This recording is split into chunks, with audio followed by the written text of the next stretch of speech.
डंडे से मार मार के दोनों आंखें फोड़ डाली। उसकी आंख निकल के बाहर आ गई, आंखों से खून आ रहा है। 2:30-3 बजे के आसपास एफआईआर दर्ज हो चुकी थी। शाम से ही मेरे पास कॉल आना शुरू हो गया कि एफआईआर को वापस ले लो, केस को वापस ले लो। उस समय मेरे पास एक ही प्रश्न होता था कि क्या आपने वीडियो देखी है। Hello everyone. तो जी हाँ, एक नहीं बल्कि करोड़ों जान की कीमत सिर्फ 50 रुपये है। एक केस आया मेरे पास कि एक कुत्ते की डंडे से मार मार के दोनों आंखें फोड़ डाली। उसकी आंख निकल के बाहर आ गई, आंखों से खून आ रहा है, प्लस बॉडी पे मल्टीपल फ्रैक्चर्स हैं। जैसे ही ये बात हमें पता चली, हमने पुलिस को अप्रोच किया। एंड जैसा कि आप सबको पता है कि आजकल जानवर किसी की भी ज़िंदगी में एग्जिस्ट नहीं करते हैं, जानवरों की कोई वैल्यू नहीं है। तो वैसे ही पुलिस ने भी बोल दिया कि आप रिटन कंप्लेंट लेके आइए, किसी को ऐसे भेजिए जिसको जो रिटन में कंप्लेंट दे सके।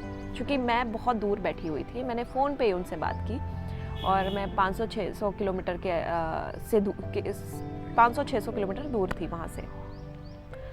तो हमारे पास एक ये समस्या थी कि कैसे कौन देगा रिटन कंप्लेंट, क्योंकि जो रिपोर्टर था उसको इतना ज़्यादा लोगों ने डरा दिया था, धमका दिया था कि वो कंप्लेंट नहीं दे पा रहा था रिटन में, क्योंकि वहाँ पे वो अकेले रहता था एंड उसको ये डर था कि फ्यूचर में उसके साथ कोई प्रॉब्लम ना हो जाए। तो हमने अपने टीम से बात की, तो हमारे टीम का एक मेंबर रेडी हो गया कि वो रिटन कंप्लेंट देगा एंड वो पुलिस के पास गया, रिटन में कंप्लेंट दिया। क्योंकि पुलिस सुओ मोटो ले सकती थी, इस केस को अपने पास से रजिस्टर कर सकती थी। अच्छी बात ये थी कि उस एरिया के सीसीटीवी कैमरे में वो पूरा दर्दनाक जो घटना था वो कैद हो चुका था। जिन लोगों ने ये काम किया था उनकी भी शक्ल दिख रही थी, तो आराम से पुलिस के पास भी ठीक ठाक साक्ष्य थे कि वो सुओ मोटो ले सकती थी। लेकिन उस समय पे हमने भी आर्ग्यूमेंट करना सही नहीं समझा, क्योंकि हमारे पास समय कम था, तो इसलिए हमने उस समय उनसे आर्ग्यूमेंट्स नहीं किए। 2:30-3 बजे के आसपास एफआईआर दर्ज हो चुकी थी। शाम से ही मेरे पास कॉल आना शुरू हो गया कि एफआईआर को वापस ले लो, केस को वापस ले लो। उस समय मेरे पास एक ही प्रश्न होता था कि क्या आपने वीडियो देखी है, उस कुत्ते की कंडीशन देखी है। अगर देखी है तो आप प्लीज़ फ़ोन रख दीजिए, क्योंकि आपके अंदर की इंसानियत मर चुकी है, आप बात करने लायक ही नहीं है। और अगर नहीं देखी है तो प्लीज़ जाके पहले वीडियो देखिए, और उसके बाद भी आपको लगता है कि आपको मुझे फ़ोन करना चाहिए, आपके अंदर इंसानियत अगर मर गई है, तब आप मुझे फ़ोन करिएगा। तो उसके बाद ये बोल के मैं फ़ोन रख दिया करती थी। उसके बाद मुझे कुछ लोगों के मैसेज भी आए थे कि नहीं, ये तो बहुत निंदनीय है, कार्रवाई होनी चाहिए।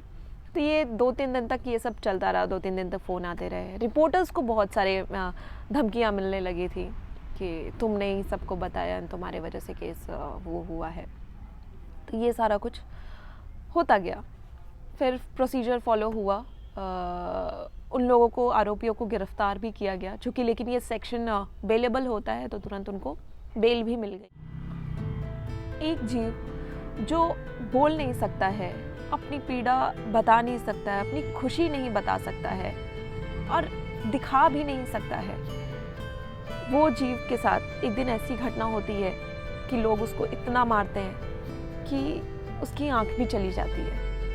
उसको किस तरह से वो मानसिक तौर पे अपने आप से जूझ रहा होगा, वो सिर्फ वही जानता है। उस समय पे जब उसे इतनी चोट आई थी, तब वो ठीक से इतने फ्रैक्चर्स थे कि वो खड़ा भी नहीं हो पाता था, ठीक से खाना भी नहीं खा पाता था, मुंह पे इतनी चोटें थी उसको। और ट्रीटमेंट के बाद एक दिन पता चला कि वो अब अपने आंखों से कभी नहीं देख पाएगा, उसकी आंखें चली गई। आज इस केस को 2-3 महीने हो गए हैं लगभग। खुश है लोगों के साथ, लोग उनका ख्याल रख रहे हैं उसका, और देख तो नहीं सकता है पर अभी भी डर जाता है। कहानी यहीं ख़त्म नहीं होती है। इतना होने के बाद, सालों केस लड़ने के बाद, ये आरोपी सिर्फ 50 रुपए दे के छूट जाएगा। आपको भी लगा ना कि इतना कुछ हो गया एक जीव के साथ, और वो आरोपी जो है वो 50 रुपए दे के छूट जाएंगे। यही कानून है हमारा।